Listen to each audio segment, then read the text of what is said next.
Ok, vale, José, gracias. Bueno, como ha dicho José, pues a lo mejor hago una presentación un poquito bastante más breve de la que tenía preparado. ¿Veis la pantalla, no? Se ve, se ve. Ok. Vale, pues mi parte, que como dice José, era la segunda, pero bueno, da un poco igual el orden porque en realidad están las dos relacionadas. Trata más sobre todo el tema de las aplicaciones de discursos como de odio, reaccionarios, que se engloban en conceptos como la manosfera o en aplicaciones prácticas de lo que hablamos en el seminario 2 de ciberfascismo, ¿vale? Pero antes, pues bueno, veremos aquí algunos conceptos que están bastante relacionados con todo esto. Primero, todo esto de la problemática ciberfascista o de la problemática cultural y los discursos de odio está muy ligado a un fenómeno que es la desafección política, ¿vale? Por eso empezamos por aquí.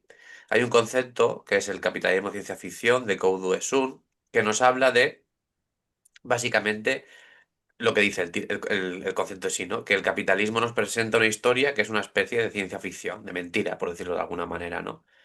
La cultura capitalista nos cuenta, ¿no? Toda una serie de narrativas que no se refieren a la realidad material. Por lo tanto, y para tenerlo claro, ¿no? Por un lado, la materialidad actual es la crisis climática, la crisis económica, el auge del fascismo, de un nuevo fascismo, ¿no? Con Trump y todos estos ejemplos que tenemos ahora y que ya llevamos escuchando y viendo hace años, consolidación de un Estado policial global, que luego veremos el concepto, una precariedad en auge de la clase trabajadora y una crisis de legitimidad de nuestro sistema, ¿vale? En este caso, la democracia parlamentaria burguesa o las conocidas democracias liberales. Eso sería lo que está pasando, ¿no? Que está generando unas problemáticas muy, muy bestias. No quiere decir que toda esta materialidad no esté presente en las narrativas y no se la aborde, ¿no? Pero sí que es cierto que los discursos más neoliberales, más radicales dentro de las ideologías capitalistas, usan mucho todo el tema de la ficción ideológica. Es decir, cogen todo este marco que os he comentado, la materialidad, ¿no? Y las crisis, y nos hablan de chivos expiatorios, de antifeminismo, de marxismo cultural, de cruzada contra lo woke, del sanchismo aquí en España, ¿no? La dictadura comunista sanchista, la ideología neoliberal, etcétera. Entonces, lo que hacen básicamente es, bueno, dentro de unas problemáticas materiales que están ocurriendo, abordarlas a través de toda una serie de artefactos ideológicos que lo que buscan, o sea, tienen una intención política y es quitar la intención, ¿no? O sea, digamos, perdón, a ver, aquí. Digamos, básicamente es no hacernos fijar en las estructuras del capitalismo, básicamente, ¿no? Es decir, personificar los males que están ocurriendo en los chivos expiatorios. Aquí, por ejemplo, en España, yo creo que el chivo expiatorio por excelencia puede ser la inmigración ahora, ¿no? El problema de la inmigración. Hay más, muy contundentes como el feminismo y todo esto, ¿no? El teórico problema del feminismo, pero ya me entendéis. Ese es un poco el contexto en el que nos movemos. Y dentro de todo este contexto amplio, es interesante ver cómo se hila bastante con todo el tema de lo masculino. Es decir, todo ese contexto que os he comentado de relación entre precariedad, nuevos espacios de socialización que están supeditados al capital, como las redes sociales, y aquí es donde se mueven todos estos discursos, y los cambios estructurales a causa del avance, por ejemplo, del feminismo y de movimientos sociales, han generado una cosa muy concreta, y es que el ciberfascismo vea en el sujeto masculino, blanco sobre todo, un sujeto al que interpelar, ¿no? Un sujeto, vamos a decirlo así claramente, al que manipular en muchos aspectos, ¿no? Aquí Peter Merkel, que es no sé si lo pongo aquí, a ver, sí, aquí lo pongo, vale, pues vamos aquí directamente. Peter Merkel, ¿vale?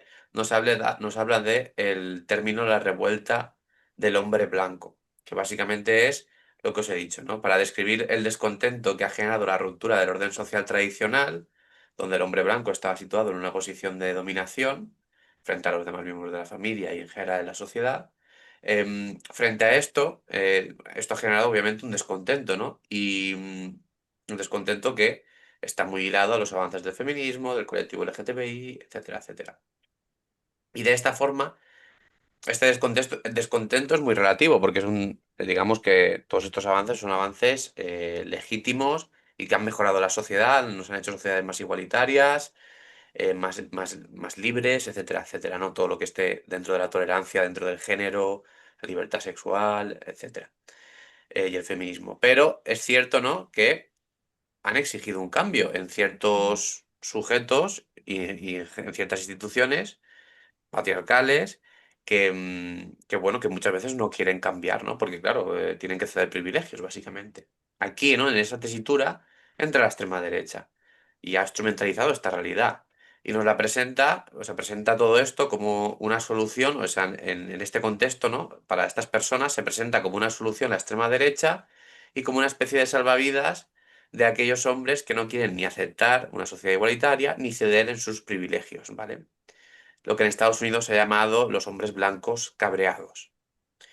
Esto ya, Peter Merkel está hablando de los 90, o sea que fijaros si fue visionario porque ahora el movimiento este, las redes sociales se ha ampliado mucho, ¿no?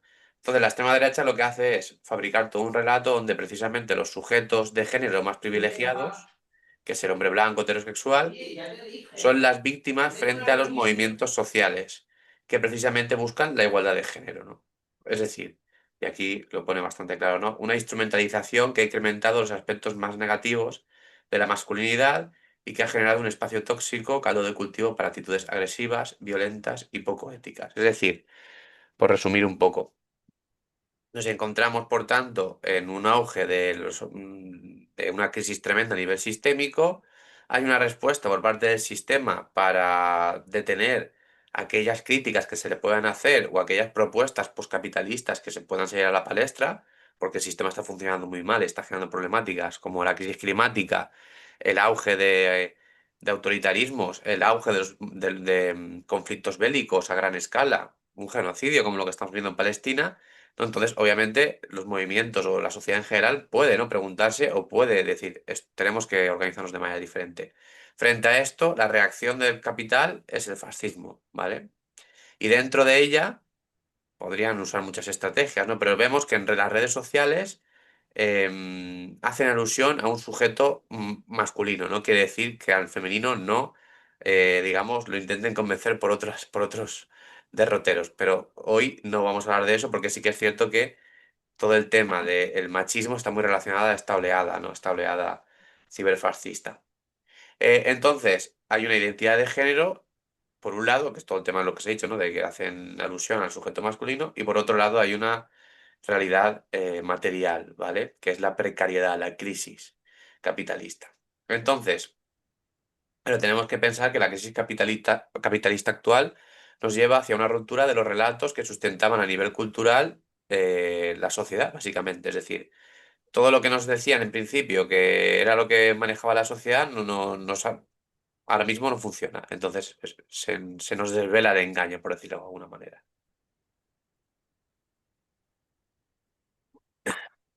Y aquí están los tres puntos, ¿no? La meritocracia, el mito del progreso y la democracia capitalista como fin de la historia. Nos hemos dado cuenta que ni la meritocracia funciona o no funciona como debería funcionar, ¿vale? El mito del progreso tampoco funciona porque la tecnología y el progreso capitalista y tecnológico nos ha llevado a esta encerrona donde estamos literalmente con una crisis climática que no sabemos bien cómo resolver, o sí que sabemos, pero no hay intención política, y luego una democracia que se nos ha vendido como la panacea de la organización social, donde ya no hace falta buscar otros modelos, donde la democracia es lo mejor del mundo, que podríamos estar de acuerdo. Bueno, hay que ahondar, ¿no? Quizá la democracia es algo que es posiblemente lo más bueno que hemos tenido, pero ahora mismo está resquebrajándose, ¿no?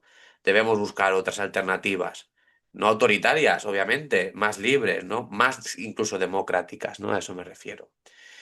Sin embargo, lejos de analizar esto desde una perspectiva materialista e histórica, caemos en abstracciones. Es decir, tenemos un acceso a una cultura, como os he dicho antes, controlada por la clase capitalista, una cultura que nos cuenta una historia de ciencia ficción, que es una pura abstracción, básicamente, ¿no?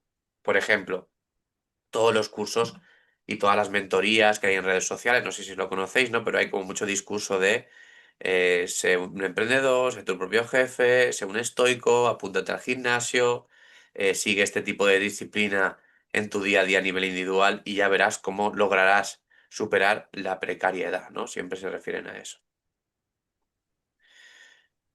Entonces, claro, ¿qué ocurre? Que la cultura naturaliza las identidades sociales, como el género, y naturaliza también el contexto de precariedad de la clase trabajadora. Es decir, es algo, parece que hablan de las cosas sociales y las problemáticas políticas y sociales como si fuera algo que ocurre porque es así, porque como si fuera como cuando llueve, ¿no? Porque es un proceso natural, ¿no? Porque hay un sistema detrás que provoca todo este tipo de dinámicas, ¿vale? De aquí tres cosas a destacar.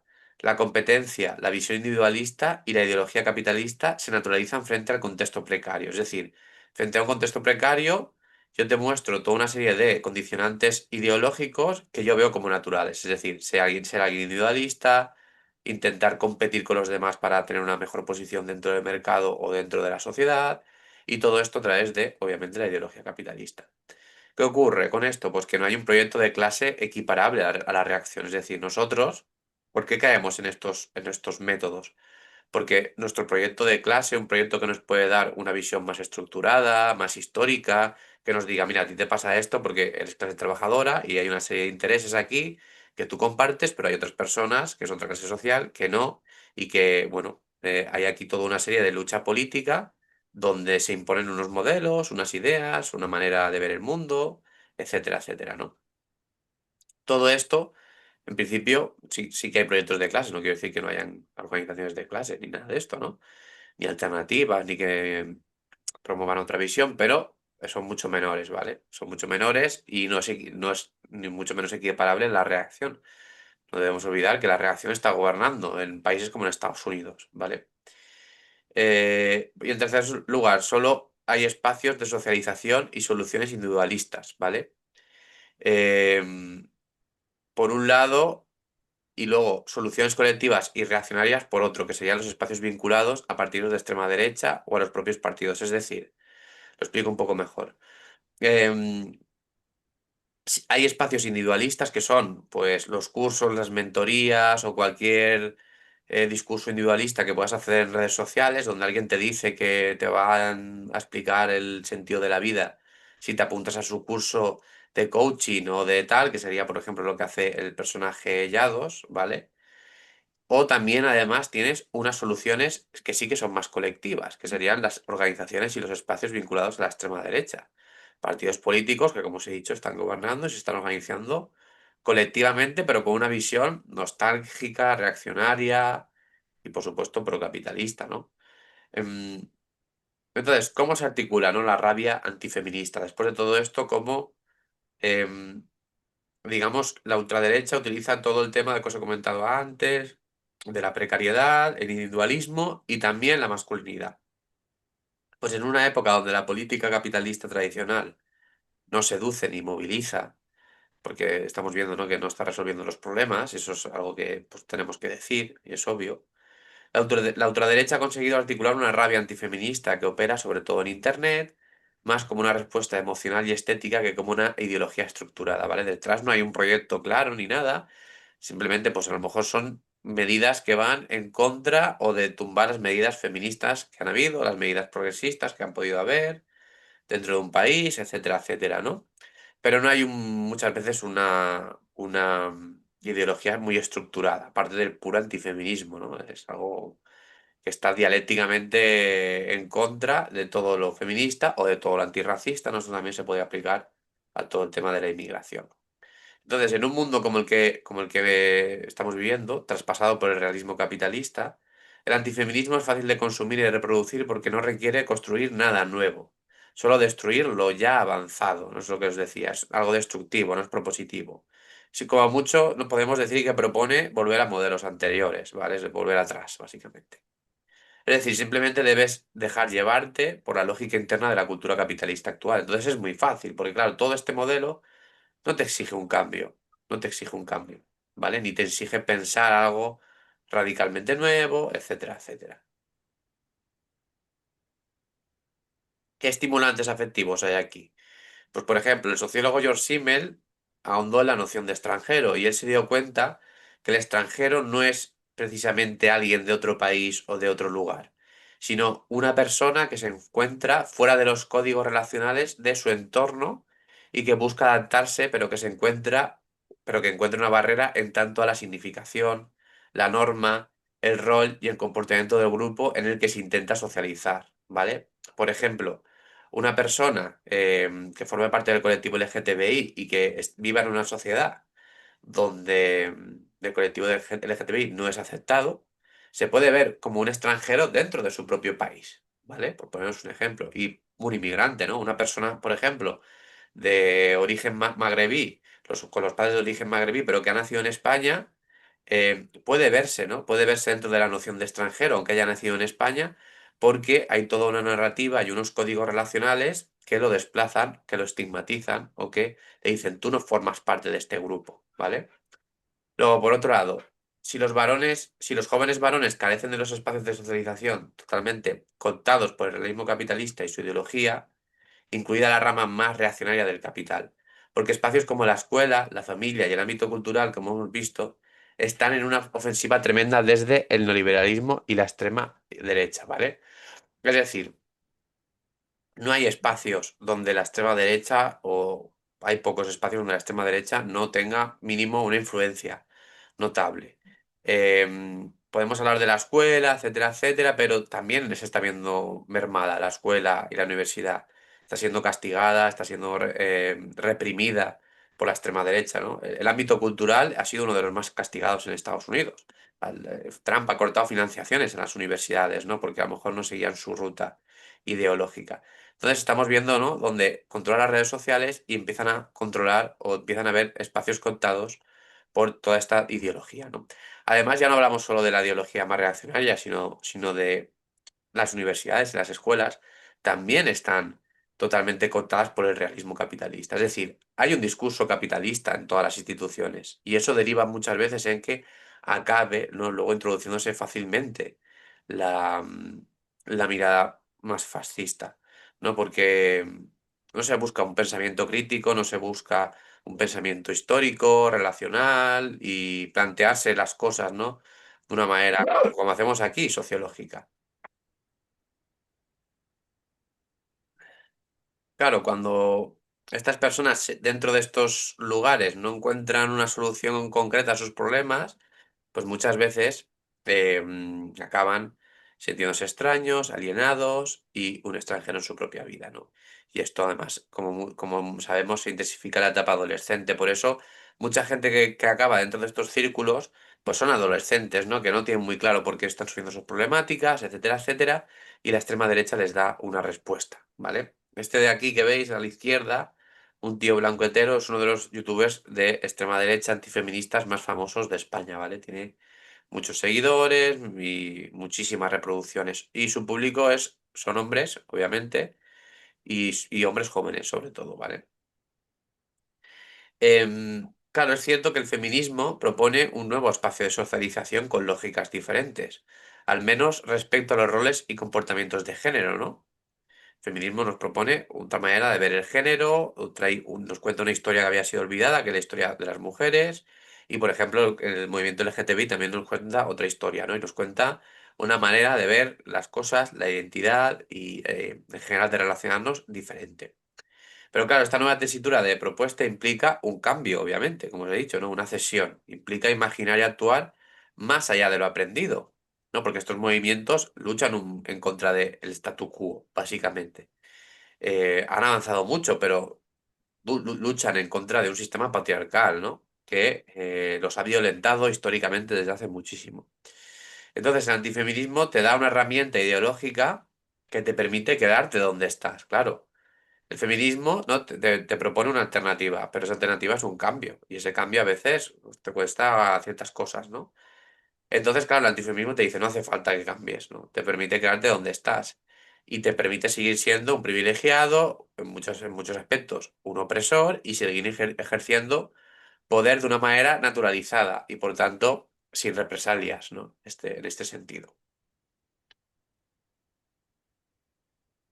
La manosfera sería el concepto, uno de los conceptos que más famosos se han vuelto últimamente y nos habla pues, de una especie de vaya, de esfera digital y cultural y narrativa, de discursos y de figuras, como esta gente que veis aquí, que son todo. youtubers de extrema derecha, ¿vale? Donde una persona a lo mejor, simplemente a lo mejor, imaginaros, ¿no? Un adolescente está acomplejado por su físico y empieza a ver vídeos de alguna de estas personas que hacen vídeos, por ejemplo, de gimnasio, pero sin embargo esa persona que hace vídeos de gimnasio luego también tiene un podcast que habla de género, de feminismo, ¿no? Y hay como toda una red de discursos narrativos que te pueden captar, ¿no? Por eso es un poco todo el tema de la manosfera como una red discursiva donde toda te lleva a una posición o unos ideales pues más reaccionarios, por decirlo de alguna manera, ¿vale? Entonces, ¿qué se ofrece la manosfera? Pues básicamente el hombre precarizado se presenta aquí como un sujeto frustrado, ¿no? Llega a la manosfera como un sujeto frustrado. Y el capitalismo global genera un excedente masculino sin expectativas materiales ni simbólicas, sin trabajo, sin prestigio, sin futuro, ¿vale? Obviamente, estamos viviendo una crisis muy fuerte. Sin ir más lejos, las generaciones jóvenes no tienen acceso a la vivienda, por ejemplo. Ojo, no quiero decir que esto no afecte también a las mujeres y a tal. Les afecta igualmente, pero a estos sujetos que tienen, al sujeto hombre masculino, ¿no? Que tiene unos ciertos condicionantes estructurales que lo hacen más proclive a caer en estos discursos. Y esos condicionantes son que tiene una posición de privilegio y muchas veces de ejercer violencia estructural, ¿vale? Eso a la extrema derecha le viene muy bien. En segundo lugar, la guerra cultural ofrece una salida emocional, ¿no? Culpar al feminismo, a las mujeres, a los migrantes. Ellos ya te dan una respuesta que antes no tenías. Y eso hay que también reconocerlo. Para nosotros es una respuesta totalmente tramposa, machista, racista, como lo queramos llamar. Pero ellos ofrecen un discurso cerrado ahí. La rabia de clase, ¿no? Realmente a esta gente, sobre todo a la clase trabajadora, que acaban cayendo en estos discursos, lo que le ocurre es que está sufriendo lo que sufrimos todos, una precariedad estructural muy grande, ¿no? A todos los niveles. Pero pasa a ser rabia de género, ¿vale? Es una rabia, ellos ya no se conciben como clase trabajadora, ¿no? Sino como hombre que ha sido, pues, agredido por un sistema, bla, bla, bla, ¿vale? ¿Qué se ofrece, ¿no? Desde la manosfera? Como os comentaba, pues influencers tipo Andrew Tate, un hombre blanco hetero, que es el hombre que os enseñaba antes, que lleva una máscara blanca. Roma Gallardo, que es otro youtuber famoso. Esta gente os lo pongo no por nada, sino porque tienen, si no os pica la curiosidad, miradlo en YouTube, tienen miles de seguidores, os asustaréis, tienen vídeos con millones de reproducciones. Presentan una masculinidad, por tanto, esta gente real, ¿no? Basada en autoridad, dinero, músculos y sumisión femenina. Aquí se impone la lógica del mercado al sujeto masculino, ¿no? Valorarse a sí mismo como producto, se empiezan a ver como un producto. Y empiezan a caer en discursos de tienes que ser un hombre fuerte, tienes que ser un hombre de valor, ¿vale? Y además eso te va a hacer acceder a ciertas cosas, como por ejemplo la feminidad como trofeo. ¿Vale? ¿Qué más hay dentro de todo esto? Pues hay también toda una serie de alusiones al militarismo, a la violencia, básicamente, ¿no?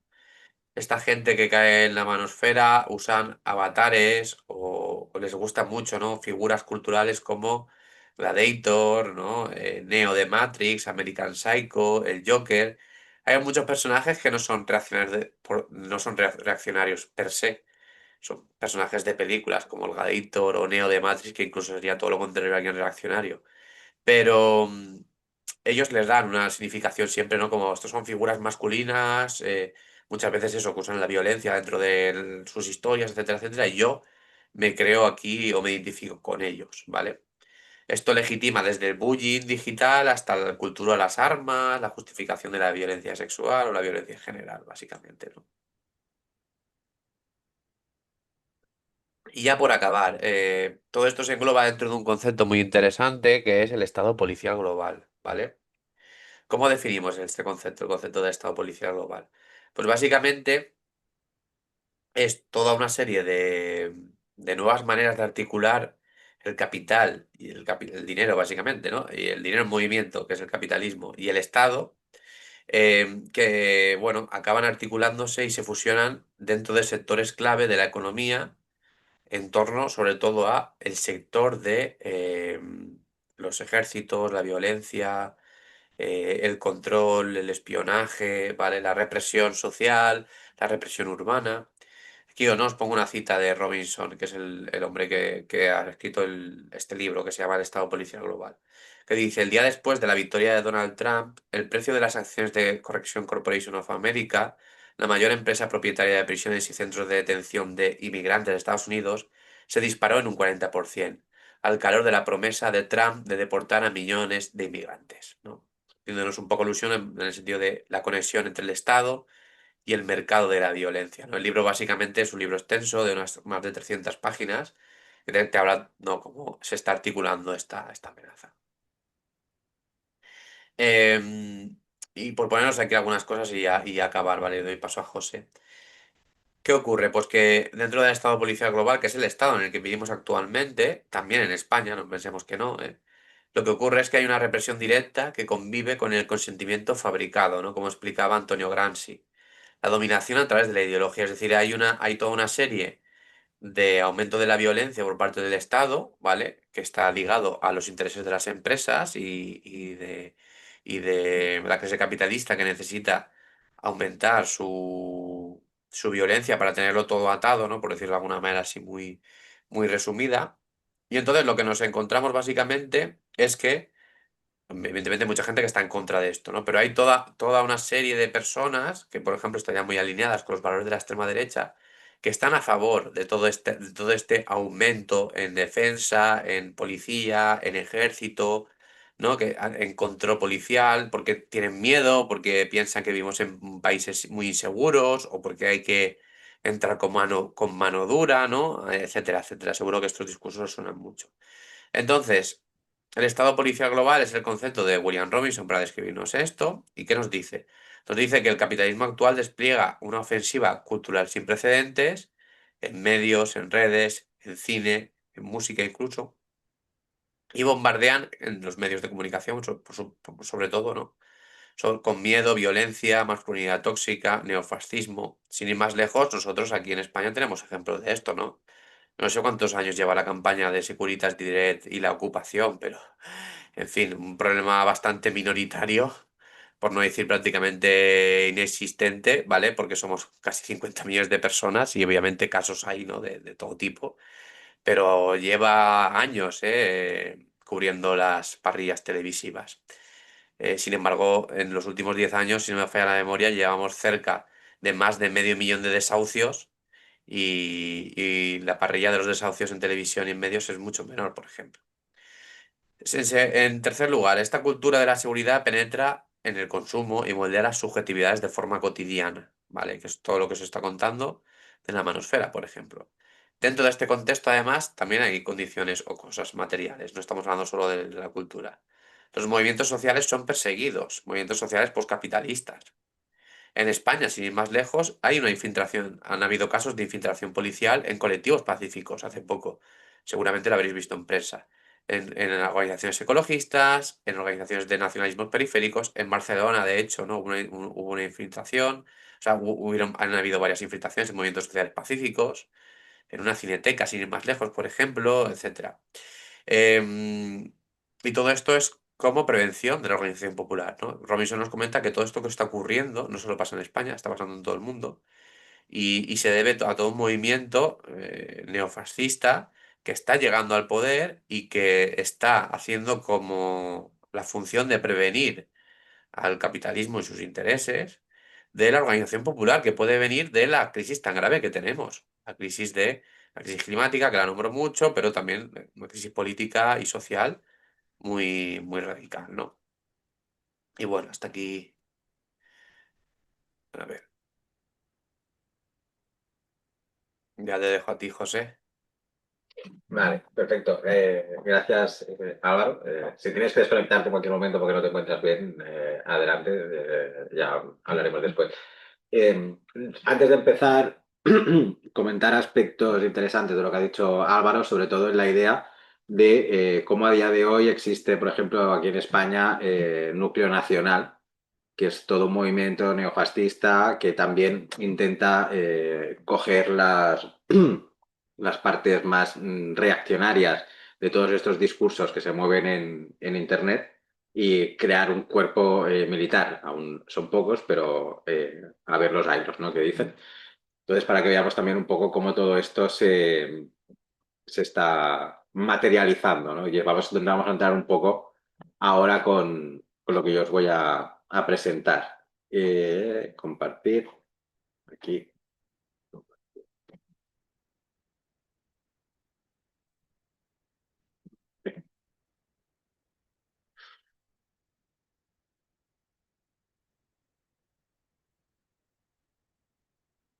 ¿Veis la pantalla?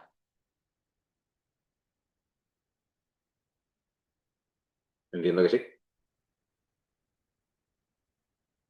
Vale. Bueno, lo que vamos a intentar. Gracias.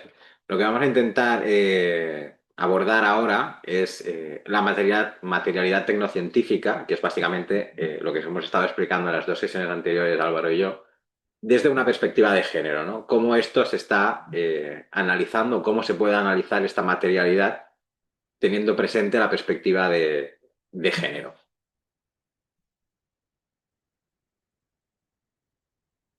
Vale. Para ello, vamos a recurrir a dos de los grandes movimientos más contemporáneos que existen dentro del pensamiento feminista, que es el ciborfeminismo, encabezado por Donna Haraway y Laboria Kubonix, por ejemplo, y el xenofeminismo de VNS Matrix, Helen Hester, etc. Creo que son movimientos que surgieron en los 80, en los 90 o incluso un poco antes, que empezaron a analizar la tecnología desde una perspectiva de género.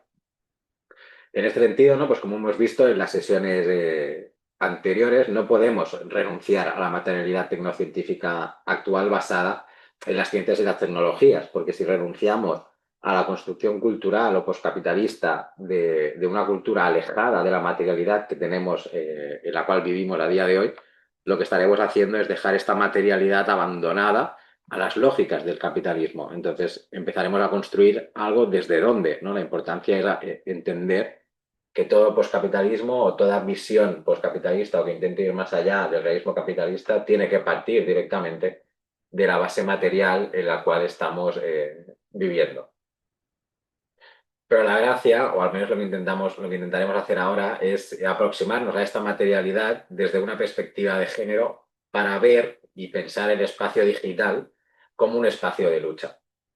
Porque a veces, y lo que intentáramos abordar con esta idea de lo online, que también hemos ido repitiendo, es que un matiz interesante es que hoy no podemos analizar lo que ocurre en el espacio material sin tener presente lo que ocurre en el espacio digital y viceversa, porque como os explicaba Álvaro, toda esta idea de la manoesfera es algo que está ocurriendo en la materialidad digital, pero que a la vez tiene repercusiones en la realidad física, pero que aquello que ocurre en la realidad física también tiene consecuencias en la realidad digital, ¿no? Entonces, llevándolo al ejemplo del ciberbullying, que también lo ha comentado Álvaro, claro, si tú estás acosando físicamente a alumnos o alumnas en clase, eso va a repercutirse en un espacio digital donde tú seguirás acosando a esa persona a través, sobre todo, con poder de anonimato, y esa persona vivirá su frustración en lo digital, que a la vez repercutirá en su vida física material alejada, luego veremos que lo de alejado tiene sus consecuencias también, de la realidad digital, ¿no? Entonces, lo digital se convierte en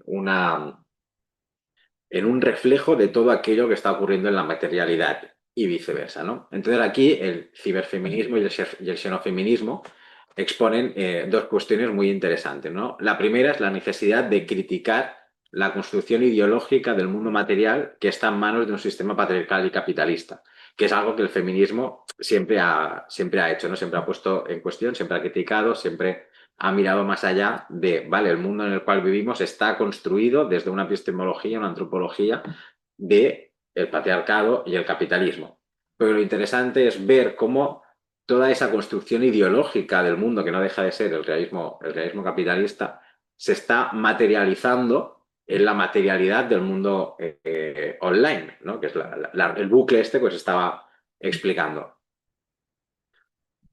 La gracia también es ver, o por qué acudir a estas corrientes ciberfeministas y xenofeministas, porque también son capaces de entender que la cibernética, la tecnología, etcétera, no es intrínsecamente capitalista ni es intrínsecamente patriarcal, como sí que otras corrientes dentro del pensamiento feminista han llegado a pensar, ¿no? Las ecofeministas también estarían dentro de la idea de que la tecnología y la razón es completamente patriarcal y por lo tanto lo que hay que hacer es moverse por otros caminos, ¿no? Pero bueno, esto es todo un debate que tienen las propias corrientes de pensamiento del feminismo, pero el feminismo el feminismo radical libertario, el feminismo, ciberfeminismo y feminismo ya se postulan en esta idea un poco más de, bueno, la tecnología podemos considerar que es neutra axiológicamente y lo que ocurre es que está traspasada por ciertos valores que son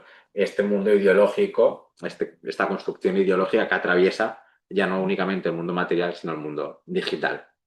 Y aquí tenemos una cita de Helen Hester que nos dice exactamente esto, ¿no? El xenofeminismo piensa a la tecnología como una herramienta para el activismo. Esto ya es muy importante porque ya es una forma de reapropiarse de la tecnología. Ya no es ver la tecnología simplemente como un instrumento de opresión y dominación en manos del sistema capitalista, sino que te están diciendo, bueno, todo el mundo, todo lo digital, todo lo tecnológico ya sirve también para el activismo y debería ser, ¿no? Para que sirviera para esto.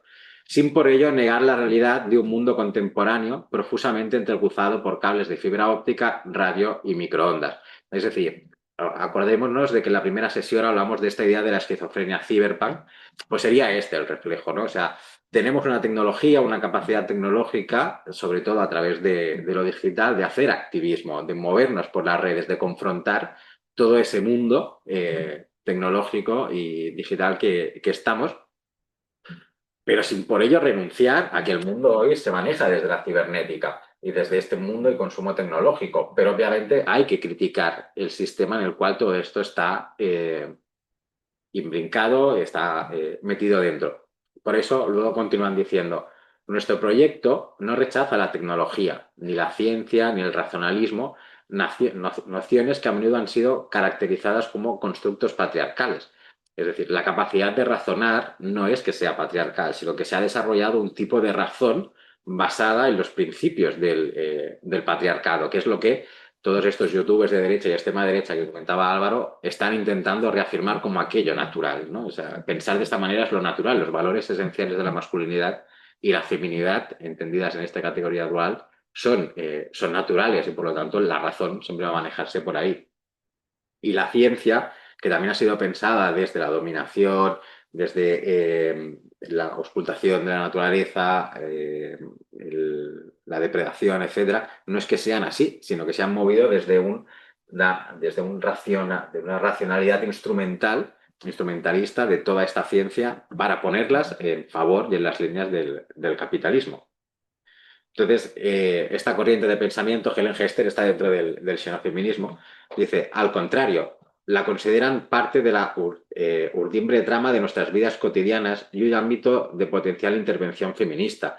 ¿Por qué? Porque se dan cuenta de que las ciencias y las tecnologías tienen que estar también intervenidas por el pensamiento más feminista, por el pensamiento no patriarcal, no capitalista, no colonial, etcétera. Tiene que manejarse desde otros ámbitos y se tiene que llegar a pensar, pero no podemos renunciar a toda esta ciencia, a toda esta tecnología, sino que lo que tenemos que hacer es dotarlas de nuevos valores y usarlas como herramientas para este activismo político, social, etcétera, etcétera, ¿no? Entonces, ya nos vamos viendo cómo desde un análisis de género, una perspectiva de género, podemos coger la ciencia y la tecnología y dotarla de nuevos valores, criticando los postulados que la están definiendo, pero ver hacia dónde podemos ir.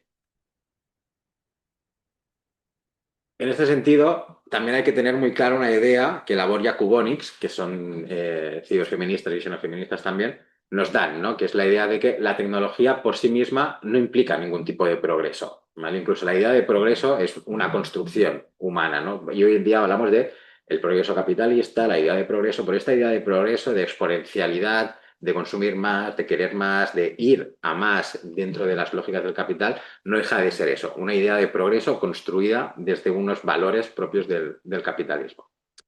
Entonces, lo que nos dice Laboria Kubonix, que es un colectivo, no es una persona, es un colectivo, nos dice que la tecnología no es inherentemente progresista. sus usos están fusionados con la cultura en un circuito de retroalimentación. Obviamente, lo que nos están comunicando aquí es básicamente lo que ya hemos ido hablando muchas veces, ¿no?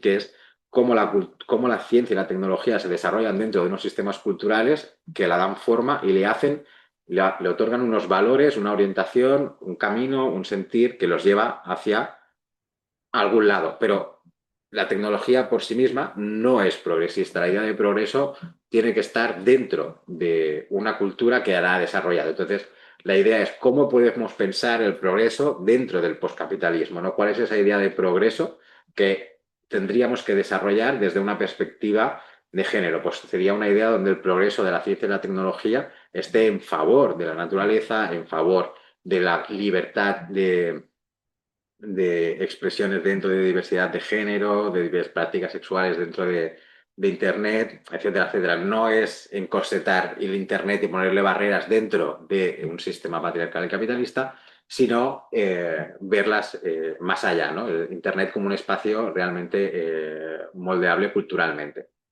Claro, aquí, siguiendo con la cita, nos dicen, la innovación tecnológica debe ser vinculada con un pensamiento teórico y político colectivo. Es decir, no podemos pensar el desarrollo de la tecnología teóricamente y políticamente desde el individuo y lo individual, que básicamente es como está pensado Internet y el desarrollo tecnológico a día de hoy, ¿no? Todo es individual, eres tú en Internet puesto de cierta manera, con ciertos valores, construyéndote y todos los discursos de los que hablaba Álvaro, de pues, Tomás Gallardo, Tío Blanco Hetero, Llados y otros personajes, son discursos individualistas. O sea, incluso dentro de la red, lo colectivo no se piensa o puede llegar a estar penalizado, pero siempre va a ser un discurso individualista dirigido a una persona, a un sujeto concreto, con unos valores concretos. Entonces, volvemos a lo mismo, ¿no? Todo aquello que es ese constructo ideológico que maneja el mundo material está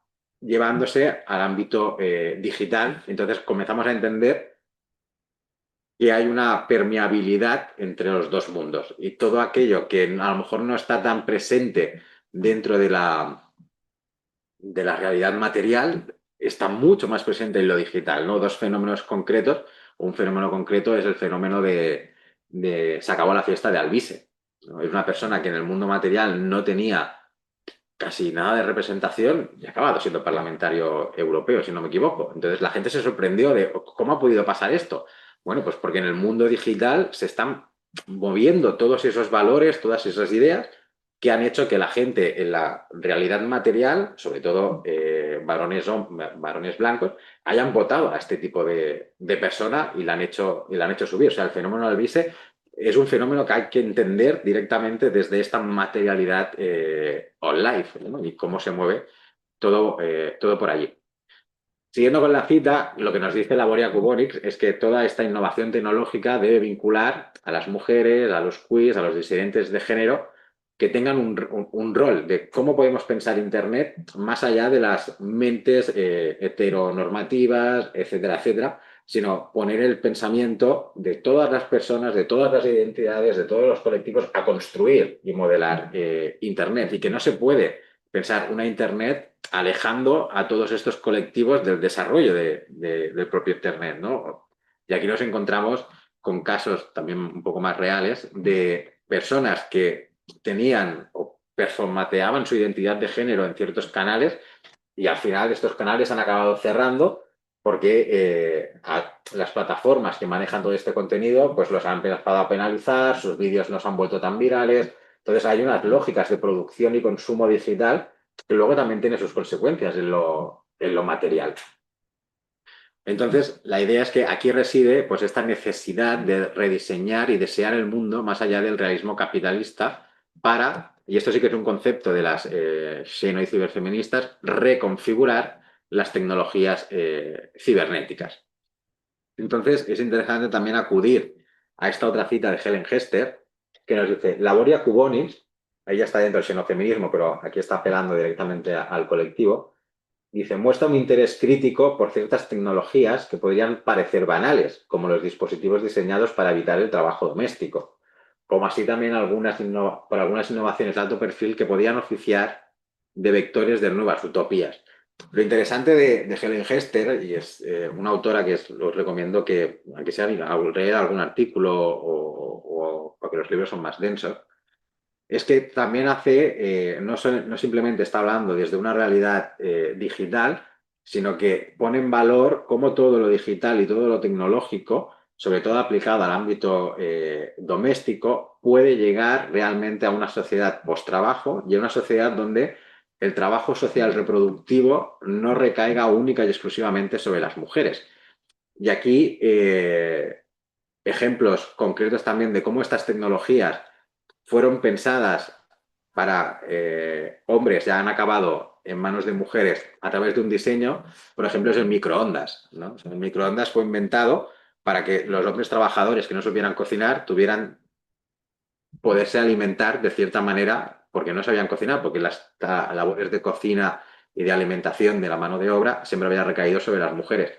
Claro, los hombres no acabaron consumiendo productos como el microondas y lo que hizo el sistema capitalista fue pues, ponerlos de color rosa, hacerlos más bonitos. ¿Para qué? Para intentar inculcar ese producto a las mujeres, ¿no? Entonces, vemos cómo se producen estos cambios en la tecnología dentro de un sistema que cuando no funciona y están diseñados para un colectivo, pero al final hay que reinventarlos para llevarlo al ámbito de las mujeres. Pero que en el fondo la invención del microondas, que acabó para hombres y acabó siendo para mujeres, supuso aún más trabajo para las mujeres dentro de las lógicas del capitalismo, porque empezaron a salir recetas para preparar, cómo utilizar el microondas, cómo podrías maximizar tu tiempo, y eso produjo que las mujeres tuvieran que dedicar mucho más tiempo a preparar una serie de platos que luego se pudieran calentar al microondas, etcétera, etcétera, ¿no? Porque no liberó a las mujeres del trabajo, sino que les supuso una carga superior de trabajo. Pero a día de hoy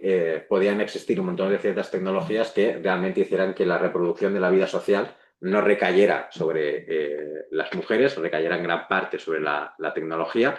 Entonces podríamos construir nuevos espacios de socialización y de reproducción de la vida doméstica más allá de todas estas lógicas.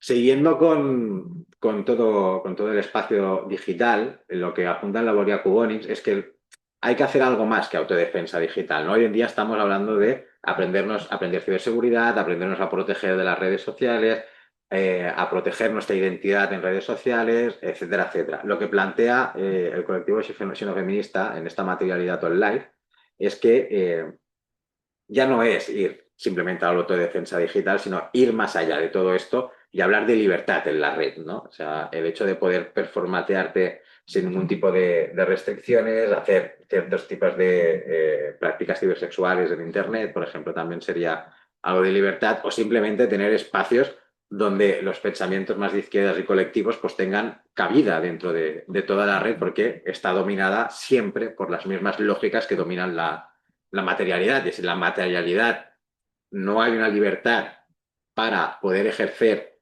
tu desarrollo psicosocial, de género identitario, como tú quieras, Internet también te va a coartar todo esto, ¿no? Y un ejemplo muy claro aquí es cuando te compras cualquier videojuego o haces cualquier perfil de inscripción a cualquier plataforma, siempre te pone sexo, hombre, mujer, otros, ¿no? Pero no hay una categoría de, vale, pues tampoco a lo mejor me siento no binario y no está representado aquí, porque no hay una libertad, ¿no? Entonces tienes que empezar a ejercer todo un hecho de quiero que esto se incluya en Internet, que esto se pueda, ¿no?, reconfigurar para que se reconozca, pues si en la materialidad hay una diversidad de identidades, pues que Internet recoja ese mismo espacio de diversidad de identidad.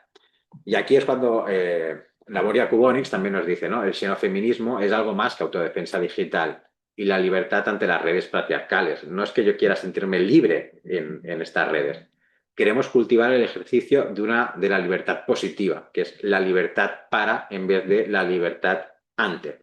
¿No? Nos está diciendo, queremos libertad para poder construirnos en Internet como nosotros queramos. Si queremos, si la materialidad puedo construirme como quiera, dado que los roles de género son construidos socialmente y mi identidad también es una construcción social y me puedo construir en función de cómo me sienta y cómo siento el entorno, Internet tiene que permitir exactamente lo mismo, ¿no? Pero todos los discursos que Álvaro comentaba lo que están haciendo es cohibir y cortar esta libertad, incluso llegando a ridiculizar cualquier tipo de comportamiento que pueda mostrarse, ¿no? Entonces ya no es una libertad ante Internet o ante las prácticas patriarcales que puedan ocurrir en Internet, sino que es una libertad para poder desarrollarme como a mí yo quiera dentro de estos espacios colectivos, ¿no?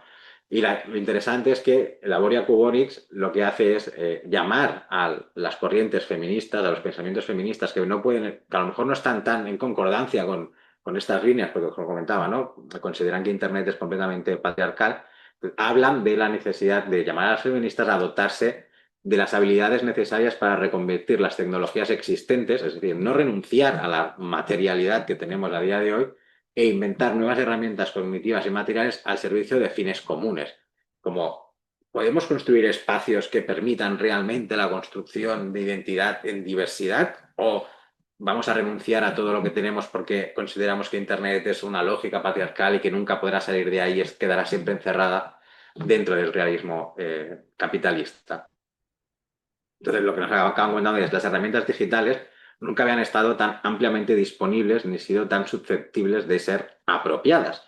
Como tenemos la capacidad, tenemos Internet, tenemos las tecnologías que nos permiten hacer todo esto, ¿por qué vamos a renunciarlo?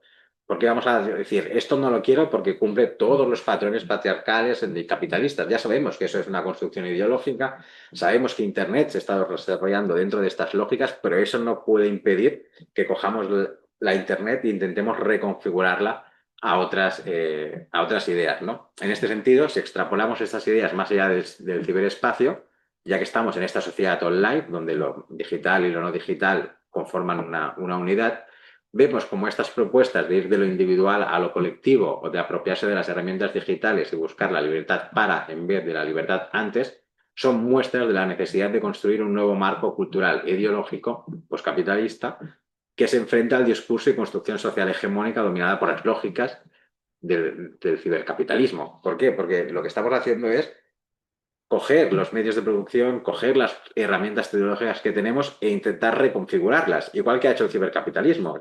Es la lógica de las tecnologías no pertenecen al sistema capitalista, sino que están instrumentalizadas por él. Por lo mismo, si tenemos estas tecnologías y tenemos estas capacidades, ¿por qué no reapropiarlas e intentar reconfigurarlas más allá de las lógicas en las cuales están completamente cerradas, ¿no? Entonces, y es interesante en este sentido porque llama la atención a todas las corrientes del feminismo para decirles, hey, tenemos esto, ¿por qué vamos a renunciar a todo esto si podemos ir más allá? Y aquí un último descubrimiento muy interesante también, que es el feminismo glitch de Legacy Russell, una afrodescendiente residente en Inglaterra. Y aunque esta autora no hable directamente de cibercapitalismo online, como podemos comentar Álvaro y yo, nos da pie para entender la relación que existe entre la realidad offline y la virtualidad y comprender que lo que ocurre en la vida real, ¿no? Que es lo que nos comentaba Álvaro también, ¿no? Este machismo, esta misoginia, esta heteronormatividad, esta violencia de género, también se materializa en el mundo virtual y viceversa.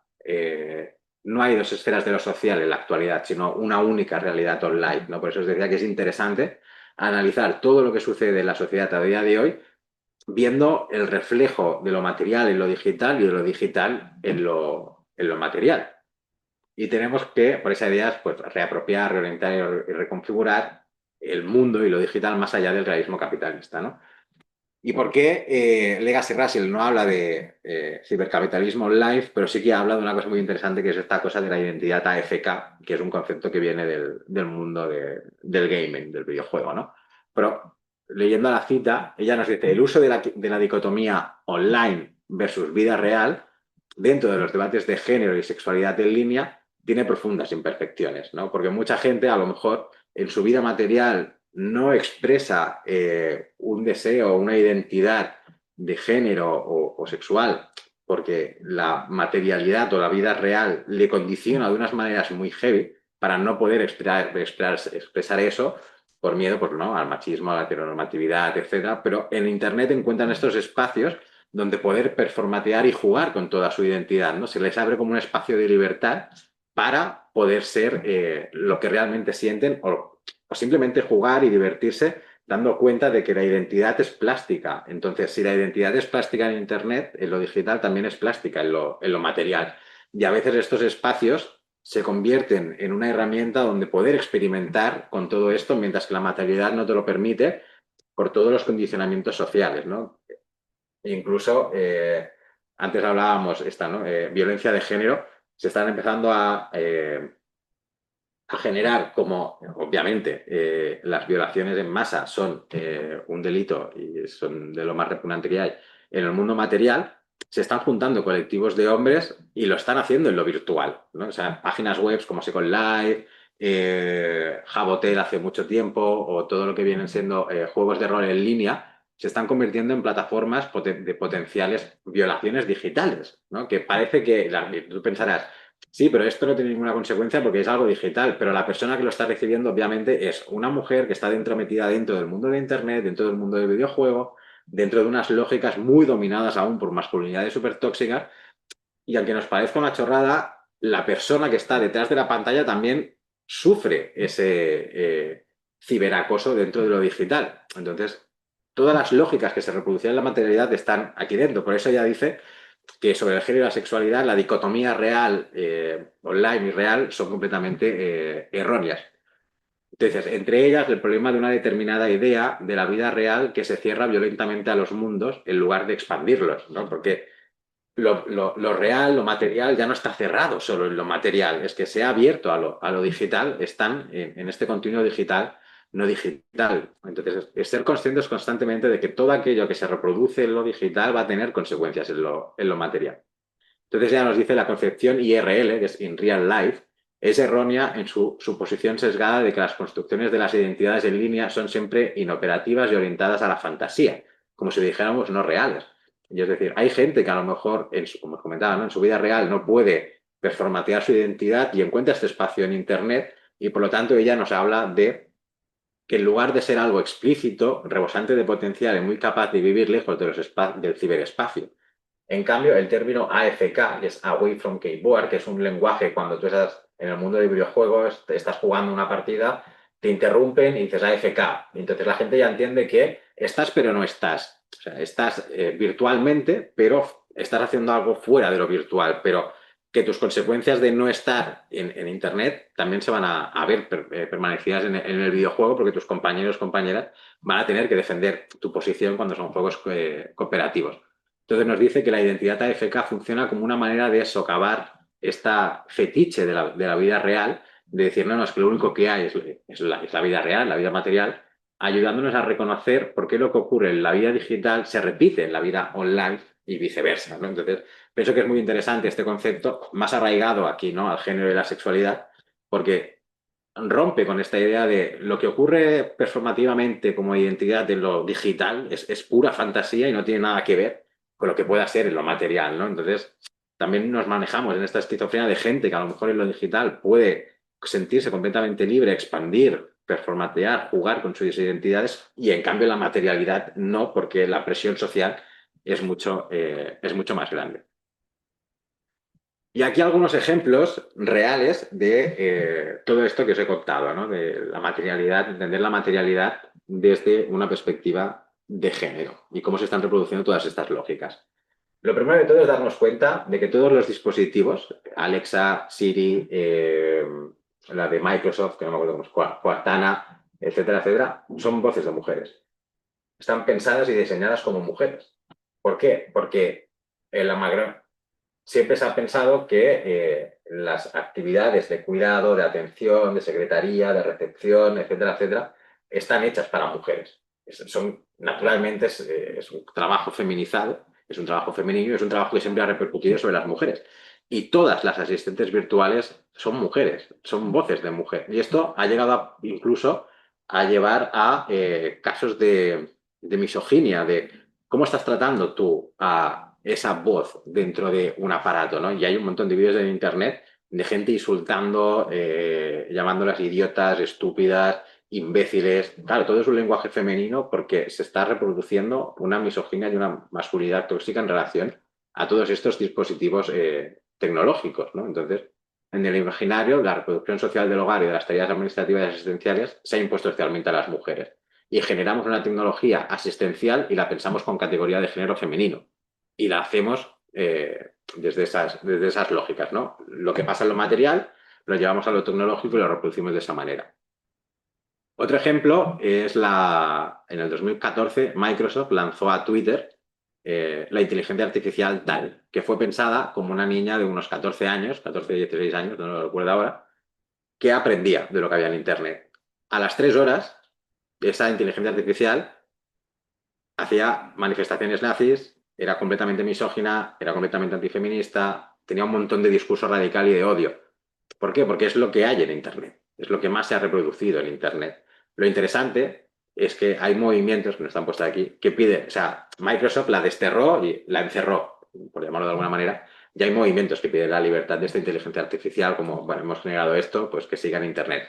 Pero algo que se pensó como una tecnología para dialogar, que ya se pensó como una niña de 14 y 16 años, por su carácter más bondadoso, más femenino, más tranquilo, pues acabó convirtiéndose en algo completamente eh, contratípico a lo que estas personas estaban pensando que se construyera, ¿no? Entonces tenemos allí. Y luego una cosa muy interesante de ver también cómo se reproducen todos estos roles es que la gran mayoría de películas distópicas donde hay una inteligencia artificial y que se torna contra las personas suele ser una mujer. Y esto es algo que a mí me llamó mucho la atención cuando lo vimos, ¿no? Y aquí os he puesto algunos ejemplos para que veamos esto, ¿no? Hay una película, todas están menos Diabólica, el resto y Margot, las resto están en Netflix. Los Mitchell contra las máquinas es una película de animación, ¿vale? Pero ¿qué pasa? Que hay una inteligencia artificial que es una mujer, eh, el desarrollador de otra tecnología acaba renunciando a la primera tecnología que creó, la primera mujer, y esta mujer por despecho, esta inteligencia artificial por despecho, intenta acabar con la humanidad. Nos reproducimos la lógica del amor romántico, a esta persona que me ha creado y me ha diseñado ya no me quiere y por lo tanto me voy a revelar, pero la idea es que esa inteligencia artificial es una mujer. Margot es una película donde hay una casa inteligente gobernada por una tecnología asistencial que vuelve a ser una mujer. Y, sin hacer mucho spoiler, por X motivos, la casa acaba rebelándose contra la humanidad. También por sucesos no de despecho, pero sí por relaciones románticas con la tecnología, ¿no? Es despechada nuevamente por una persona y pues la casa se revela contra todos sus inquilinos. Diabólica, ya el nombre nos lo dice todo, ¿no? No podíamos haberlo pensado en diabólico, ¿no? Porque hay que meter la inteligencia artificial. Pues Diabólica es otra película donde una inteligencia artificial, nuevamente mujer, acaba extorsionando a otras mujeres bajo lógicas patriarcales de te hago una foto íntima y la voy a mover por las redes sociales para poder sustraer pues un beneficio de ti, ¿no? Pero bueno, el título ya, Diabólica, pues ya nos está diciendo de que es una mujer y que es mala. Luego tenemos dos series, bueno, no, I Am a Mother es otra película de Netflix, pero que reproduce como un robot, lo que acaba haciendo es de cuidado de las personas, ¿no? Sobre todo cuidado de una niña, pero es como, es un robot, es una madre y actúa como madre, ¿no? Podríamos haber puesto I Am a Father y es un padre que se preocupa por su hija y la cuida y tal. No, no, es la mujer la que se tiene que encargar de cuidar a la niña, enseñarle, educarla, tal, tal. Y es un robot, en apariencia de robot, no tiene apariencia de ningún tipo, pero la acaban instrumentalizando para eso. Y luego sí que hay una serie, que esta es mucho más interesante, está en Netflix, Cassandra del 2014, donde debido a un accidente de tráfico, es la premisa de la serie, debido a un accidente de tráfico, la pareja de un matrimonio, la pareja mujer, muere, la convierten en una asistente doméstica y como su marido acaba encontrando el amor con otra persona, etcétera, etcétera, pues la mujer despechada pues vuelve a atacar a la familia, sobre todo al marido, intenta vengarse de todo, etcétera, etcétera, ¿no? Pero nos damos cuenta de que como todo un discurso que se ha producido toda la vida en lo material, pues ha acabado llevándonos a construir cine de terror, cine tecnológico, de terror tecnológico, reproduciendo que pues, las malas son las inteligencias artificiales y que sobre todo estas malas son mujeres, ¿no? Entonces, ¿cómo a nivel cultural vamos a interiorizar hasta qué punto vamos a interiorizar o qué efectos va a tener esto sobre la realidad material, ¿no? Pero bueno, para que nos demos un poco cuenta de que todo esto de lo que nos avisan las xenofeministas y feministas, en la realidad material también está ocurriendo. Ahora pasamos a otro tema, que este la ha explicado un poco Álvaro, no por encima, sino que lo ha explicado con profundidad, que era lo que a mí me daba pie para que él pudiera entrar en la conversación.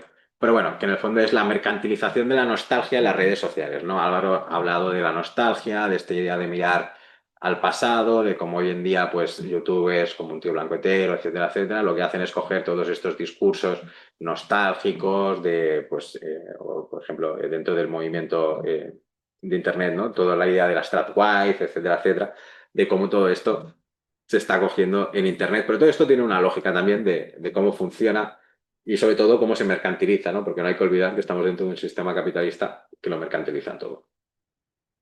Aquí tenemos a Grafton Tanner, seguidor también de la obra de Fisher, que tiene otro libro, que es este de aquí, El porsiemprismo, cuando nada termina nunca, que lo que nos habla un poco es de entender cómo está estructurado el cibercapitalismo online, que entender cómo funciona es importante para ver cómo a partir de las redes digitales se está mercantilizando por parte de la derecha, de la extrema derecha, pues todos estos discursos, ¿no?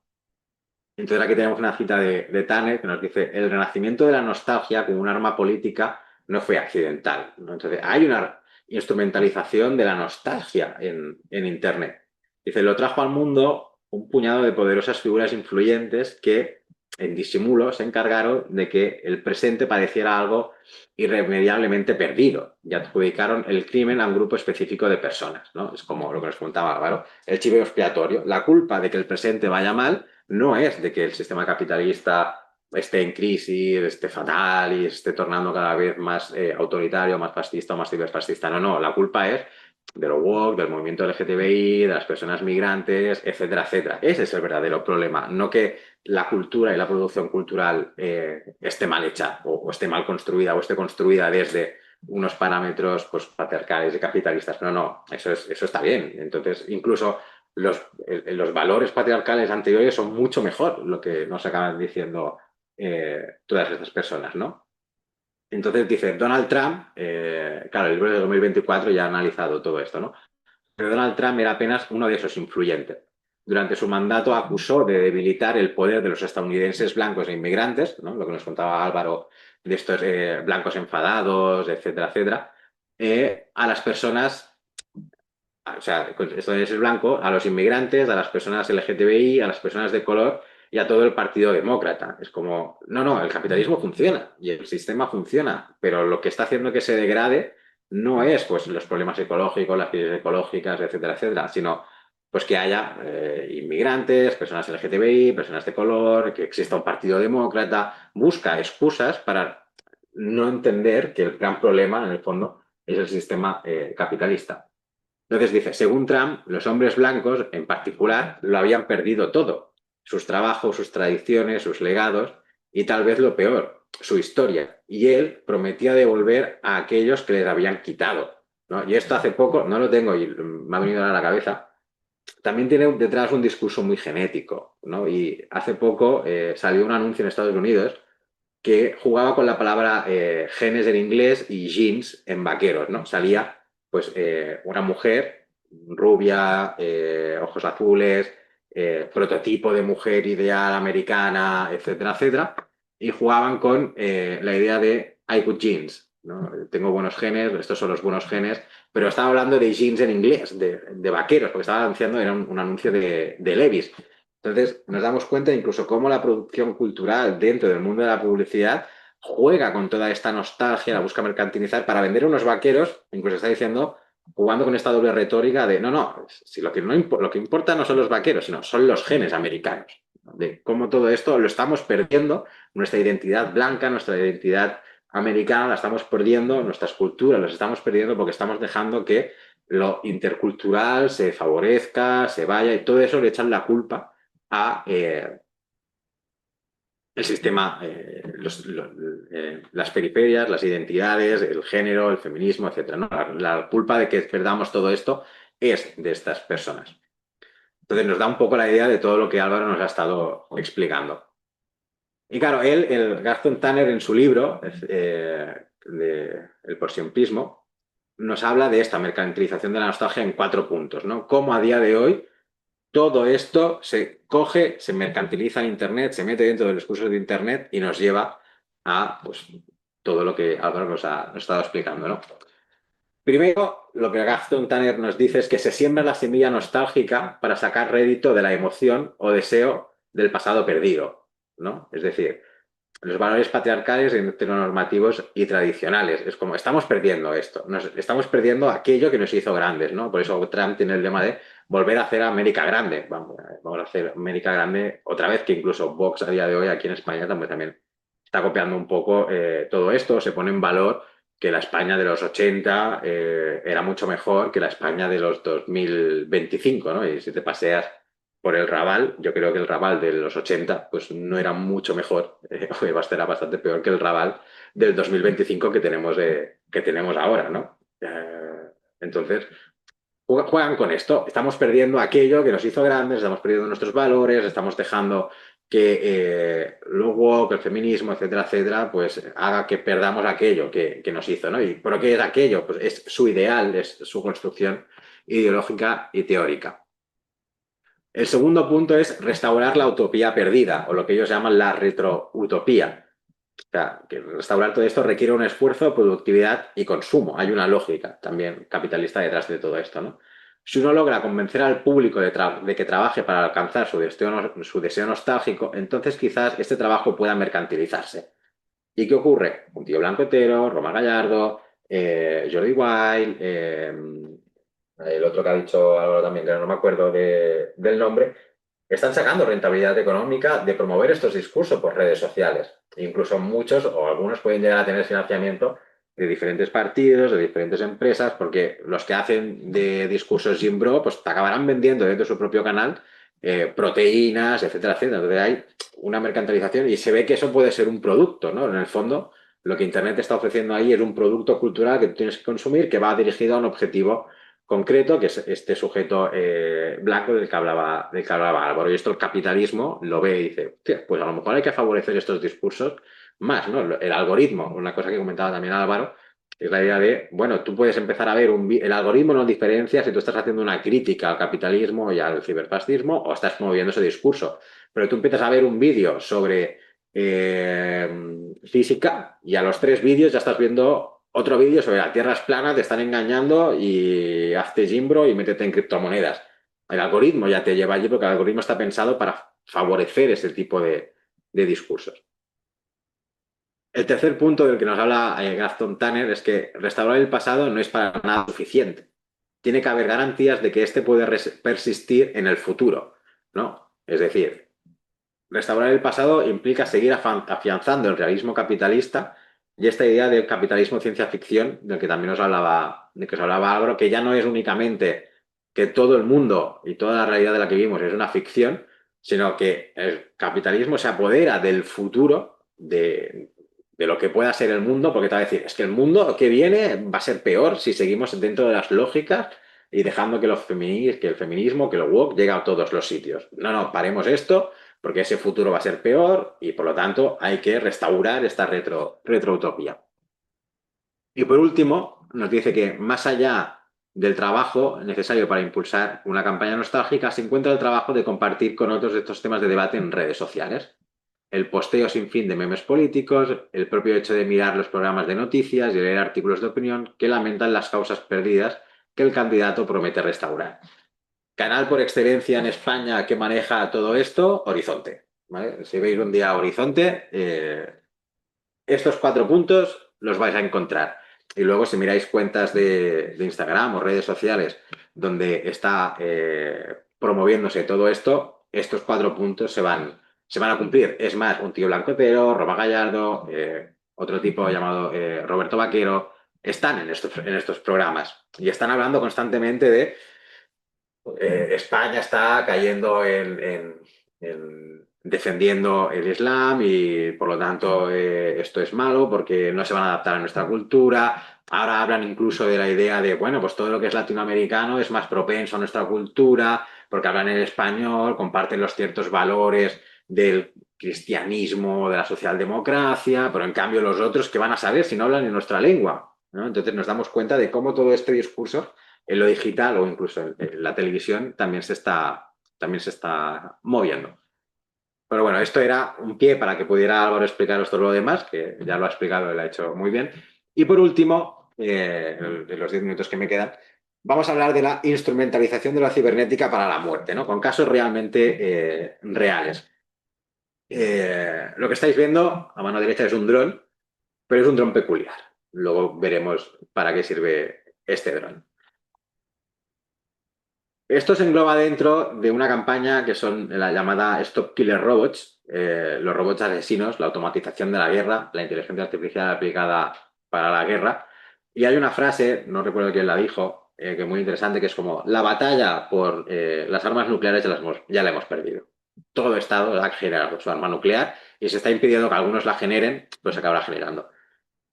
La cuestión es que ahora estamos en una nueva guerra, en este sentido, que es la de las armas autónomas. Y hay que pararlo. Hay que intentar hacer que no se produzcan armas autónomas. Obviamente, esto está perdido también.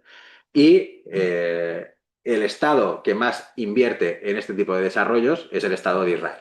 ¿Vale?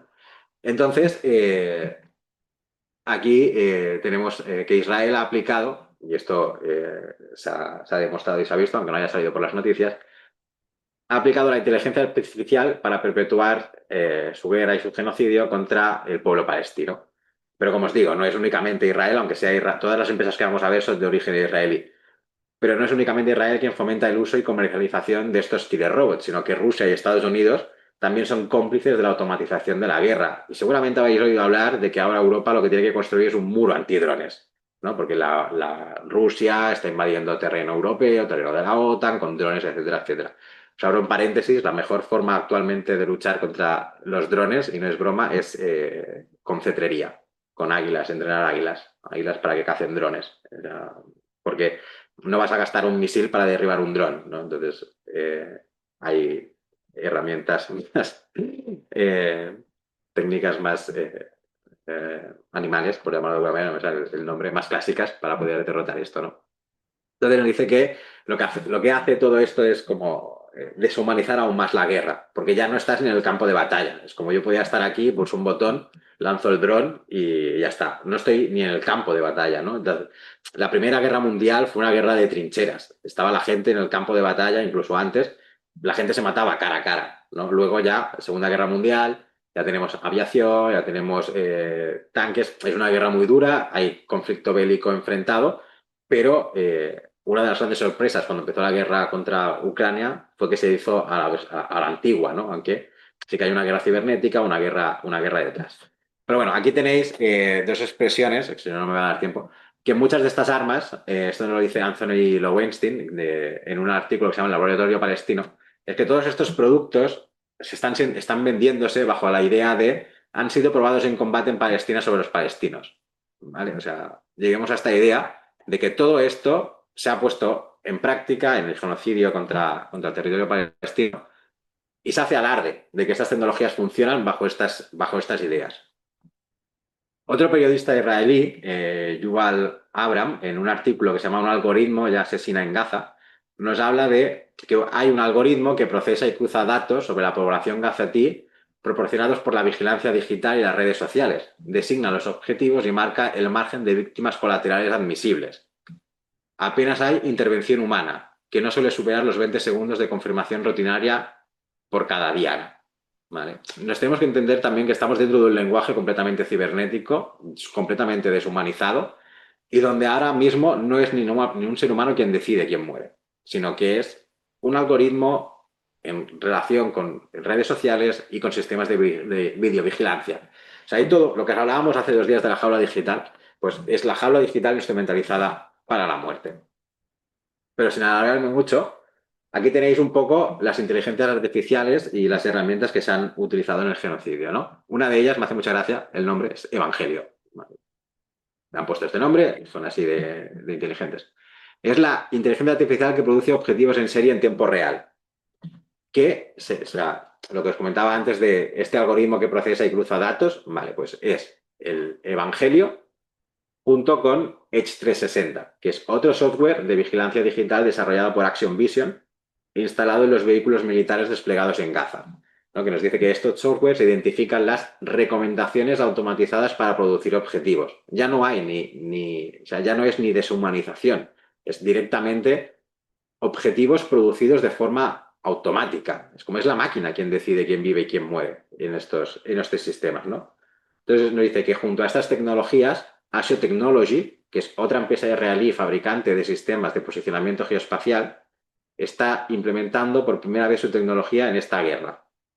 Orion, como se denomina la misión promovida por Asio, determina el alcance y posición del objetivo utilizando los datos para proporcionar rutas más eficaces para el combate e incluso puede funcionar en modo offline. O sea, puede funcionar si está apagada, si no tiene conexión a Internet.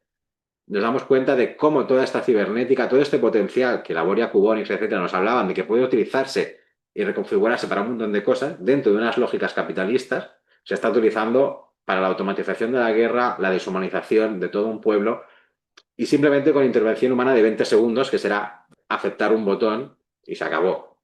Entonces es como la automatización de la guerra a partir de estos killer robots. Aquí tenéis el mismo dron que al principio, que son las Smart Shooters, ¿vale? Algoritmos y tecnologías para la muerte. Los Smart Shooters, Smart Shooter en general, es otra empresa israelí que fabrica los llamados drones francotiradores o cuadrocópteros. Estos drones están diseñados y ya se han usado para disparar contra multitudes. Es un dron que dispara contra multitudes. Ya no hay ni que llevar, aquí en Barcelona son los antiabalot, los antidisturbios. Tendrás un dron que disparará todo. Pero el que tenéis en pantalla es Evil, que bueno, es otra compañía que genera el llamado Lanius, ¿vale? Este dron se llama Lanius, o dron suicida, como un vehículo aéreo no tripulado. Dron suicida porque están programados para acabar con su objetivo y autodestruirse. Entonces no hay pruebas. Claro, si tú coges una foto de una persona, estos drones tienen reconocimiento facial, yo estoy en mi casa, programa el dron para que reconozca esa cara, se despliega, va, asesina a esa persona, el dron se autodestruye, ya no hay pistas de quién ha cometido esos asesinatos. Estamos llegando a estos niveles, ¿vale? Utilizando la cibernética en favor de la muerte, el genocidio y las matanzas. Claro, el problema de esto es que se pueden abrir nuevos conflictos de hackeo, ¿no? O sea, y aquí Israel también cometió un gran error, que fue, ha cometido muchos, ¿no? Pero este fue abrir la veda para el hackeo me salen marcapasos, no son marcapasos. Buscas, ¿vale? A través de lo que se llama la infiltración en la producción. Es un estado que recoge un cierta tecnología desarrollándose en una totalidad, las infiltra, las programa, las devuelve al mercado y es capaz de realizar un atentado en serie al unísono en un montón de sitios. Claro, esto abre la veda para inventar nuevas formas de atacar, ¿no? Es la diferencia con el 11S. El 11S fue un grupo de terroristas que atentó contra las Torres Gemelas, pero ya no fue un país aliado, ¿vale? Utilizando muchas comillas. Ahora ha sido un país aliado el que ha abierto la veda a nuevas maneras, nuevas tácticas de ciberataque, incluso de atentar, interviniendo productos y tal. Esto convierte a que toda aquella persona que tenga un dispositivo digital y alguna vez, que nos lleva, ¿no?, al ciberfascismo de controlador, que alguna vez tenga una posición de poder o de reivindicación, pueda ser asesinado en cualquier momento. Y por último, otras prácticas ciberfascistas que existen es la idea del crédito social en China, por ejemplo, ¿no? Que es como, lejos de automatizar lo común y poner el Internet al servicio de todos, el gobierno chino monitorea las actividades en línea de su población a través de aplicaciones de compra como WeChat o Alipay, lo combina con sistemas ciberfísicos de su red masiva de cámaras de videovigilancia y el resultado es un sistema de puntuaciones ciudadana que clasifica a la población según los estándares del partido y acaba saliendo en pantallas como las que veis en la imagen, donde dice pues, que esta persona pues, ha cometido ciertos delitos o, por ejemplo, no puedes coger el transporte público porque te faltan, has perdido puntos de crédito social, etcétera, etcétera. Luego, en el 2024, parece que no, pero Francia implementó sistemas de videovigilancia masiva bajo el mantra de la seguridad a través de un decreto ley. Es como hay que asegurar la seguridad, el mantra va a ser la seguridad, todo ahora es peligroso, hay que hacer mucha seguridad, pues implantamos sistemas de videovigilancia. Aquí en Barcelona, en Plaza, al lado del ayuntamiento, hay cámaras de videovigilancia que, en función del partido político que vaya a gobernar, pueden hacer reconocimiento facial o reconocimiento de rostro. Reconocimiento de rostro es que coge algunas características. Reconocimiento facial es que te dice quién eres exactamente. Esto está instalado de serie, solo depende del color político que diga, pues quiero que haga reconocimiento facial o quiero que haga reconocimiento de rostro. Y por último, ¿qué hacen todas estas empresas, ¿no? Sobre todo Google. Google ha firmado pactos con el gobierno de Netanyahu, con el gobierno que está gobernando Israel ahora, para esta automatización de la guerra. Muchos de los trabajadores de Google se quejaron, dijeron que no querían que sus tecnologías estuvieran imbricadas en desarrollo armamentístico. ¿Qué hizo Google? Despedirlos masivamente. ¿No? Entonces nos damos cuenta de que como incluso aquella disidencia dentro de empresas como Google está penada. ¿No? Entonces volvemos, y aquí es donde le daba pie a Álvaro, a cómo todo esto pues, se convierte en esta idea de Estado policial global, cómo cada vez más vamos a ver prácticas ciberfascistas, cómo queda todo reducido en nombre de la seguridad, etcétera, etcétera. Y hasta aquí era como mi parte también para entender todo un poco. Así que nada, ahora pues, son y media, tenemos un rato de conversación si queréis comentar cualquier cosa y, y ya está.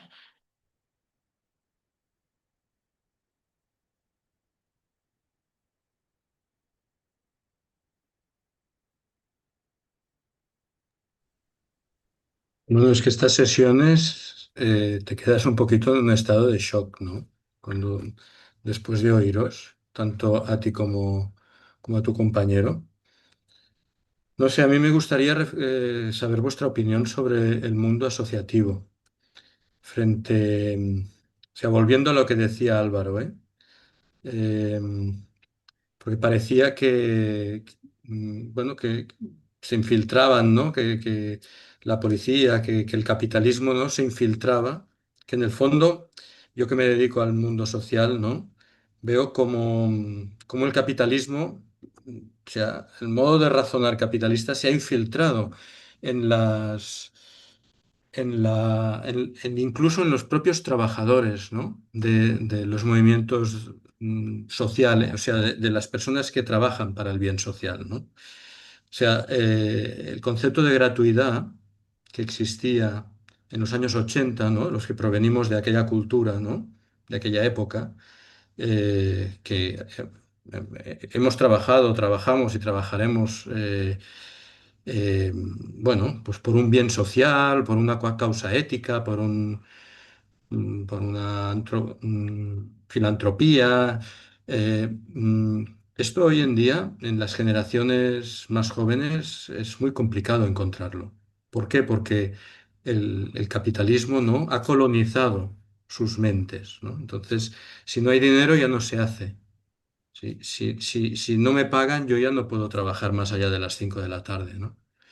Entonces, eh, esa es, digamos, la,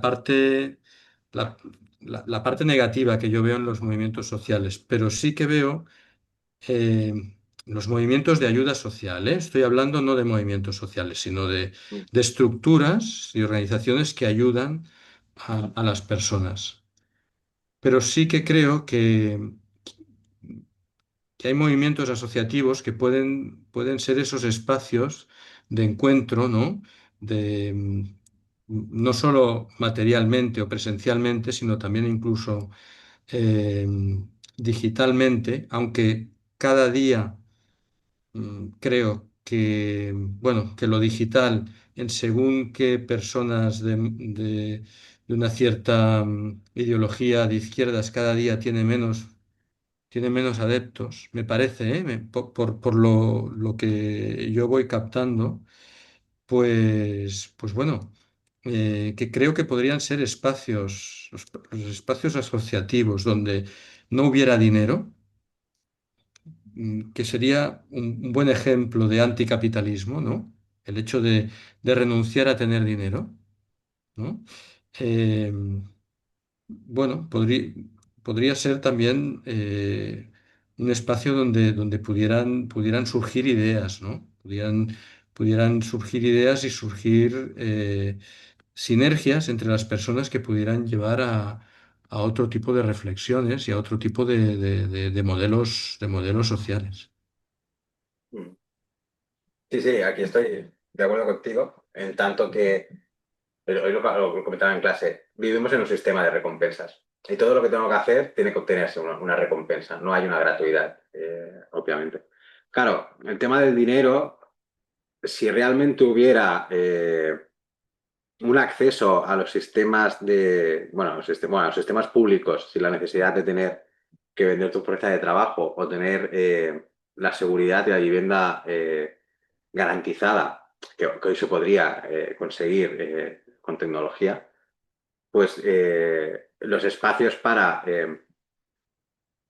el cuidado colectivo, lo que Álvaro comentaba el otro día también el comunismo de lujo o una sociedad pues escasez, podrían hacerse, ¿no? Pero claro, vivimos en un sistema que ya te está obligando a tener que realizar un montón de cosas para tú acceder a unos servicios que a la vez te impiden poderte organizar de otras maneras, ¿no? O sea, que el capitalismo haya colonizado todos estos espacios también es una forma de evitar que la sociedad, las personas puedan organizarse, puedan pensar más allá, porque es que no tengo tiempo, ¿no? Incluso por eso os comentaba Helen Hester, que ella incluso dice, es que el hecho de que sigamos con esferas de reproducción de la vida social tan marcadas por el trabajocentrismo, evita que tengamos espacios, porque voy a tener que estar cuidando de la casa, yo llegar a mi casa, me tendré que poner a fregar platos, tendré que prepararme la cena, tendré que cenar, tendré tiempo de descansar y a lo mejor me gustaría estar leyéndome un libro de lo que sea, ¿no? Y no puedo porque he ejercido otro tipo de trabajo no remunerado que me pone allí. Pero sí que pienso que en lo asociativo, lo que tú comentabas, ¿no? Estamos tan impregnados por el capitalismo que buscamos estos sistemas de recompensa. Es como, ¿por qué tengo que hacer yo las cosas si no voy a sacar nada a cambio? ¿No? Es como, bueno, pues es que a lo mejor hay que hacer las cosas sin sacar nada a cambio, simplemente por el hecho de poderlas hacer. Pero obviamente pienso que todo esto tiene que ir con una garantía de que tu sistema de su subsistencia individual y colectivo pueda estar garantizado de alguna manera. Si no, si me tengo que ver obligado a vender mi fuerza de trabajo y vender mi tiempo para sacar un dinero para poder acceder a ciertos servicios, a cierta alimentación y a cierta vivienda, no podré. Pero sería interesante garantizar todo esto, ¿no? Entonces, Helen Gester apunta un poco por esta línea. No sé si Álvaro está aquí y quiero comentar algo, si no se nos ha ido directamente. Estoy vivo aún, estoy vivo. Vale, Sí, vale. me parece muy interesante lo que habéis comentado, ¿no? Y además yo creo que me ha recordado, ¿no? A la tesis de Herbert Marcuse, ¿no? Que dice que una de las herramientas y de las armas del capitalismo, ¿no? Y que muchas veces se nos pasa por alto es que lo que hace es apropiarse de la manera de producir y reproducir la vida. Es decir, nos quita, ¿no? Todas aquellas maneras o formas de subsistencia que podemos lograr, ¿no? De manera alternativa, que podríamos organizarnos de manera diferente. Entonces, lo que ocurre básicamente es eso, yo creo, ¿no? O sea, el capitalismo nos ha quitado las formas de subsistencia, obviamente, las formas de producir y reproducir la vida, y una de ellas, o una de las características o las consecuencias de eso es que no tenemos tiempo, por ejemplo, ¿no? Para militar, para formar parte de asociaciones, de tejidos asociativos. Y otra de ellas directamente es que cuando sí que hay iniciativas de esas, la violencia es atroz, que creo que eso también es un tema delicado de tocar, pero no hay que olvidarlo. Los pocos espacios que hay de resistencia actualmente tienen una violencia tremenda. Sin ir más lejos, hace poco he leído, ¿no? Todo el tema del caso de la Cineteca, que es un espacio anarquista que hay en Barcelona, sin drogas, sin alcohol, sin tal, y que pone, pues eso, películas y que hacen eventos culturales, ¿no? Y han sufrido infiltraciones policiales, los quieren desahuciar, etcétera, etcétera. Es decir, un cine. O sea, no es más que eso. Entonces, que la violencia es ese sentido, o sea, la violencia tiene ese matiz, o sea, literalmente todo absolutamente tiene o corre el peligro de ser violentado por la fuerza, porque esa gente, si las consiguen tirar de ahí, ojalá no, será por la fuerza. Llegará ahí una brigada antidisturbios y los multará, incluso a algunos los detendrá y los tirará y los sacará de ahí por la fuerza. Y bueno, ese espacio pues se utilizará, imagino, para otra cosa que el ayuntamiento considere, ¿no? Entre comillas, con un uso más coherente. Ujú. Sí, sí. Y aparte lo que comentaba también Luis ahora por el chat, en relación a lo del dinero, ¿no? Que hay mucha obsesión con la monetización, tienes que monetizar todo y que las redes sociales muchas veces se rigen por eso también, ¿no? De tienes que sacar dinero de todo tu producto, incluso de ti mismo, porque tú eres un producto, monetízate, véndelo todo, ¿no? A día de hoy todo está a la venta, todo puede ser un producto, todo se puede monetizar, pero la monetización, y esto lo conoce a lo mejor que yo, también está supeditada a unas condiciones que el propio plataforma te impone y que por lo tanto tú tienes que hacer primero todo un trabajo gratis para poder lograr monetizar eso. Entonces, la red social ya ha sacado rentabilidad económica de tu trabajo gratis hasta que tú has logrado conseguir ciertos números de seguidores, cientos tal, ¿no? O sea, yo una vez me metí en Twitch para intentar ver cómo funcionaba y era como, pues si quieres monetizar, tienes que cumplir 40 horas semanales de transmisión, tienes que conseguir al menos tantos viewers cada día, tienes que mantener unas cuotas de tal y tal, y es como, vale, y si no lo consigo, pues ya me puedo tirar horas intentando hacer algo en directo que por mucho que haga no lo voy a monetizar, ¿no? Pero sí, sí, vivimos en la cultura de que a día de hoy todo se puede vender, ¿no? Y te encuentras cosas tan absurdas, y esto sí que, de esto tengo constancia, de que hay mujeres influencers que venden el agua con la que se duchan. Y hay gente que lo compra. Entonces es como, vale, si todo se puede vender, ¿qué queda para no vender? Entonces es como, has mercantilizado hasta el agua en la que te duchas. ¿Vale? Es como, todo está ahí, todo puede ser un producto, todo puede ser vendible, ¿no? Porque estamos dentro de las lógicas propias del capitalismo, ¿no? Y del patriarcado en este aspecto también. Es como todo aquello que pues, se produzca, que venga de una mujer, puede ser rentabilizado para el consumo masculino, etcétera, etcétera. Entonces estamos en este mundo. Y por eso, la semana pasada os hablábamos de la idea esta de la desmercantilización de la vida, ¿no? O sea, la necesidad de poder desmercantilizar la vida y que no todo esté bajo la lógica de la mercantilización, que sería un proceso interesante y difícil a la vez, pero no veo que sea utópico, en tanto que la tecnología a día de hoy nos lo podría permitir.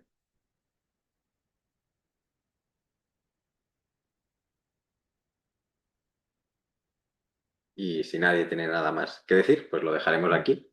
Y la semana que viene ya es la cuarta y última sesión donde hablaremos de la necesidad del sentir para construir una protoética que nos pueda llevar a más allá del capitalismo, ¿no? O sea, cómo a día de hoy el capitalismo nos hace sentir y desear el mundo y en base a qué podríamos construir una ética poscapitalista alejada de este dominio del deseo y del consumo del capitalismo.